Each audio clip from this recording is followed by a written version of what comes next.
ఈ పొలం ఎవరో తెలుసా తమ్మి నీకు? తెలియదు అన్న ఇది అనులే అన్న. రామరాజు అని ఉంటాడు అన్న. అలాగే ఈ పొలం రామపడే లేడా? మన ఊళ్ళే సర్పంచ్ వాళ్ళ తమ్ముడు. వాళ్ళే మొన్న నాకు ఫోన్ చేసి నీకు తెలుసు కదా సర్పంచ్? తెలుసు అన్న. సర్పంచ్ వాళ్ళ తమ్ముంది ఇదంతా వాళ్ళిద్దరు పొత్తులు అన్నట్టు పాళ్ళు. అయితే ఈయన సర్పంచ్ వాళ్ళ తమ్ముడు ఎక్కువ వ్యవసాయ పని చేయడు అన్న. నాకు నీ తమ్ముడు కాలుగానే ఉన్నాడు కదా, మరి మీ ఇద్దరు కలిసి చేసుకోరి అది ఇస్తామంటే నేను వచ్చిన తమ్మి. మనము పొలం అంతా ఎండిపోయింది చూసినావా? సరే అన్న చేద్దాం. ఇగో నీళ్ళు పెట్టక ఈ మంది కొట్టక పొలం అంతా ఎండిపోయింది. ఇగో ఈ పొలము మనము మంచిగా నీట్గా తయారైతే ఈ పొలం మంచిగా వండుతుంది. భూమి మంచి తమ్ముడు. నీళ్ళు పెట్టి మందు కొడదాం అన్న దీనికి. నువ్వు అంతా కానీ నువ్వు అలా రవితోటి పత్తాలు ఆడుతున్నావు తెలిసి తమ్ముడు.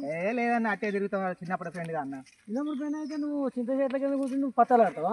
లేదన్న అట్లా ఒక్కరోజు కామెడీ కాడినాం ఆ రోజు తమ్మి.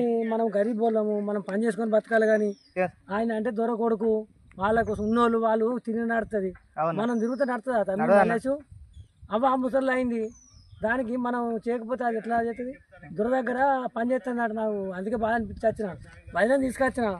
అదే వదినకు అతి చెప్తురా నువ్వు దాని నుంచి మంచిగా పని చేసుకోవాలి తమ్మి. చేస్తాను నువ్వు వచ్చినావు అన్న. మంచి చాలా మంచి